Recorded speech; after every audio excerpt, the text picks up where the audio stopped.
বিমান চলাচল ও travel agency আইন পরিবর্তনে অনিশ্চয়তায় পড়তে পারে ট্রাভেল এজেন্সিগুলো, টিকিট কারসাজি বন্ধে বাজার উন্মুক্ত করার পরামর্শ।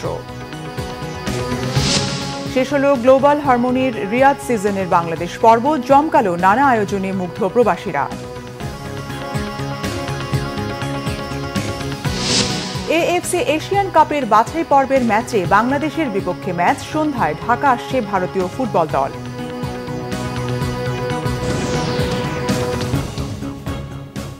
দেখছিলেন ক্রাউন সিমেন্ট সংবাদ শিরোনাম, এবারে বিস্তারিত। বিমান চলাচল ও ট্রাভেল এজেন্সি আইন পরিবর্তনের ফলে দেশের অন্তত 4,000 ট্রাভেল এজেন্সির ব্যবসা চরম অনিশ্চয়তায় পড়বে বলে দাবি করেছেন এ খাতের মালিকরা।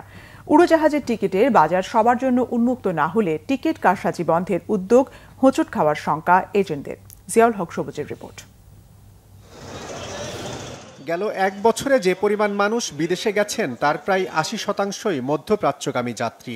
এই সুযোগে কারসাজির মাধ্যমে 40,000 টাকার টিকিট 1.5 থেকে 2 লাখ টাকাতেও বিক্রি করেছেন অসাধু ব্যবসায়ীরা। উড়োজাহাজের টিকিটের অস্বাভাবিক এই দাম নিয়ন্ত্রণে গ্রুপ টিকিট বন্ধ ও টিকিটের গায়ে দাম লিখে রাখা বাধ্যতামূলক করা হলেও তা মানছে না অনেকেই। তাই নৈরাজ্য বন্ধে এবার বিমান পরিবহন ও ট্রাভেল এজেন্সি আইন সংশোধন করেছে সরকার। প্রথম উদ্দেশ্য হচ্ছে যে এই মধ্যপ্রাচ্যগামী যারা শ্রমিক আছেন তাদের স্বার্থ রক্ষা করা, তাদের অধিকার রক্ষা করা, তাদের প্রতারণা বন্ধ করা। দ্বিতীয় হচ্ছে দেশ থেকে এই টাকা পাচার বন্ধ করা। অপরাধ ভেদে সর্বোচ্চ 10 লক্ষ টাকা জরিমানা এবং 1 বছরের কারাদণ্ডের বিধান রেখেছি। সরকারের এই উদ্যোগ অনিয়ম বন্ধে ইতিবাচক সিদ্ধান্ত বললেও নতুন আইন বড় এজেন্টদের একচেটিয়া ব্যবসার সুযোগ তৈরি করবে বলে মনে করছেন ব্যবসায়ীরা। আকস্মাৎ এইভাবে একটা আইন করে দিলে তারা বিপদে পড়ে যাবে এবং এই ট্রেডের আপনার প্রায় 5,000 ট্রাভেল এজেন্সি, বৈধ ট্রাভেল এজেন্সি, তাদের ভিতরে এখন প্রায় 4,500-এর মতো ট্রাভেল এজেন্সি কিন্তু একটা অনিশ্চয়তার মধ্যে পড়ে গেছে। এয়ারলাইন্স যদি ডিস্ট্রিবিউশন চ্যানেলটা বড় করে তাহলে কিন্তু আর মুষ্টিমেয় কয়েকজন হাতে এটা আটকাবে না, কিন্তু এয়ারলাইন যদি সেই সংকীর্ণতার মধ্যেই থাকে তাহলে কিন্তু সেই আগের যে চিত্র আমরা দেখেছি সেটাই বহাল থাকে। টিকিট বিক্রিতে সুস্থ প্রতিযোগিতার স্বার্থে বিদেশি এয়ারলাইন্সগুলোর বাজার সবার জন্য উন্মুক্ত হবে এমন আশা ট্রাভেল এজেন্টদের। এয়ারলাইন্সের এইখানে একটা অনীহা আছে, তারা সবসময় 20টা-50টা এজেন্সির সাথে ব্যবসা করতে ইন্টারেস্টেড। এই জায়গাটা বন্ধ করতে হবে, এটা ওপেন ফর অল করতে হবে। এটা যদি করা না যায় তাহলে বাজার ব্যবস্থাপনায় যেই সংকীর্ণতা ছিল, যেই সিন্ডিকেশন ছিল, যেই আর্টিফিশিয়াল প্রাইস ম্যানিপুলেশন ছিল, সেগুলো কিন্তু বন্ধ হবে না। উপরের দিকে হচ্ছে সমস্যা, নিচে ক্ষুদ্র এজেন্সির মধ্যে কিন্তু সমস্যাটা তেমনভাবে নাই। এয়ারলাইন্সগুলোর টিকিট বিক্রিতে জিএসএ নির্ভরতা না কমলে বা আয়াটা লাইসেন্সের বাধ্যবাধকতা বজায় থাকলে যাত্রীরা আদৌ সুফল পাবে কিনা তা নিয়ে অনিশ্চয়তা অনেকের। জিয়াউল হক সবুজ, বাংলা ভিশন, ঢাকা। রাজধানী সোহরাওয়ার্দী উদ্যানে চলছে আন্তর্জাতিক খতমে নবুয়ত মহাসম্মেলন। সারা দেশ থেকে মুসল্লিরা এসেছেন এই সম্মেলনে যোগ দিতে। দেশ বরেণ্য ওলামায়ে কেরামদের পাশাপাশি এই সম্মেলনে বক্তব্য রাখবেন বিভিন্ন রাজনৈতিক দলের নেতারা। সকাল 9টায় আনুষ্ঠানিকভাবে সমাবেশের কার্যক্রম শুরু হয়। সম্মেলনে সভাপতিত্ব করছেন সম্মিলিত খতমে পরিষদের আহ্বায়ক মধুপুরের সাহেব মাওলানা আব্দুল হামিদ। গতরাত থেকেই সোহরাওয়ার্দী উদ্যানে জড়ো হতে শুরু করেন দেশের বিভিন্ন স্থান থেকে আসা মুসল্লিরা। খতমে নবুয়ত সংরক্ষণ কমিটি বাংলাদেশের তত্ত্বাবধানে এই সম্মেলনের আয়োজন করেছে সম্মিলিত নবুয়ত পরিষদ। বিএনপিকে এই সম্মেলনে আমন্ত্রণ জানানো হয়েছে জামাতে ইসলামী সহ ধর্মভিত্তিক অন্য রাজনৈতিক দলগুলোকেও। সম্মেলনে বাংলাদেশ ছাড়াও সৌদি আরব, মিশর, ভারত ও পাকিস্তানের আলেম ও ইসলামী চিন্তাবিদরা অংশ নিচ্ছেন। শেষ হল সৌদির মিনিস্ট্রি অফ মিডিয়ার উদ্যোগে গ্লোবাল হারমোনির রিয়াদ সিজনের বাংলাদেশ পর্ব। 4 দিন ব্যাপী অনুষ্ঠানের শেষ দিনেও ছিল জমকালো নানা আয়োজন। সাপ্তাহিক ছুটির দিন শুক্রবারে সুহাইদি পার্কে প্রবাসী বাংলাদেশিদের ছিল উপচে পড়া ভিড়। তিল ধারণের ঠাঁই ছিল না অনুষ্ঠান স্থলে। এদিন মঞ্চ মাতান বাংলা গানের যুবরাজ খ্যাত আসিফ আকবর ও প্রিয়া তুমি কোথায় সহ জনপ্রিয় গান গেয়ে আসিফ মাতিয়ে রাখেন দর্শকদের। আসিফের পাশাপাশি অন্যান্য শিল্পীরাও পারফর্ম করেছেন মঞ্চে। বাংলাদেশি শিল্পীদের একের পর এক পরিবেশনায় আনন্দ উল্লাসে মেতে ওঠেন প্রবাসী বাংলাদেশিরা। ডিজে, নৃত্য, ফোক, আধুনিক বাংলা গানের বর্ণাঢ্য নানা আয়োজনে মরুনগরীর আলো ঝলমলে রাতে সুর আর বাদ্যের ঝংকারে সুহাইদি পার্ক যেন সিক্ত হয়েছিল প্রবাসী বাংলাদেশিদের ভালোবাসায়। সুহাইদি পার্কে সাংস্কৃতিক অনুষ্ঠানের পাশাপাশি মেলায় বাহারি নানা ধরনের বাংলাদেশি পণ্যের পসরা সাজিয়ে বসেছিলেন প্রবাসীরা। এবার মোট 14টি দেশের অংশগ্রহণে 2 নভেম্বর থেকে শুরু হয়েছে রিয়াদ সিজন। সুদানের সংস্কৃতির বিনিময়ের মধ্য দিয়ে আগামী 20 ডিসেম্বর শেষ হবে সৌদি মিনিস্ট্রি অফ মিডিয়ার গ্লোবাল হারমোনির রিয়াদ সিজন 2025।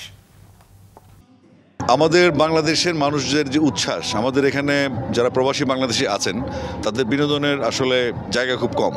তো সেক্ষেত্রে আমরা তাদেরকে প্রশংসা দিতেই পারি, এটা অ্যাপ্রিসিয়েট করতেই পারি যে আমাদের বাংলাদেশে বা বিভিন্ন কমিউনিটির মানুষ যারা সৌদি আরবে আছেন তাদের এন্টারটেনমেন্টের জন্য একটা চমৎকার একটা অ্যারেঞ্জমেন্ট হচ্ছে এই রিয়াদ সিজন।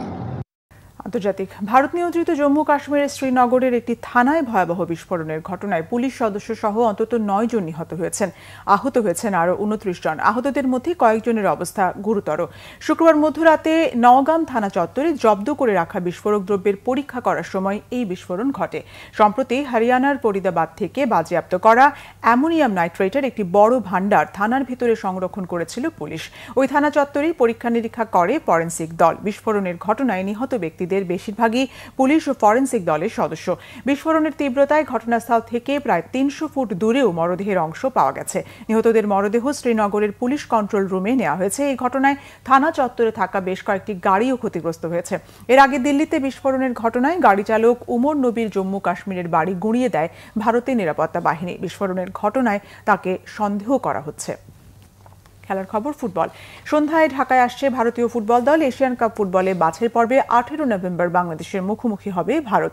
ঢাকায় কঠোর নিরাপত্তা দেওয়া হবে ভারতীয় দলকে। বাংলাদেশের বিপক্ষে ম্যাচের আগে বেঙ্গালুরুতে ক্যাম্প করেছে ভারতে।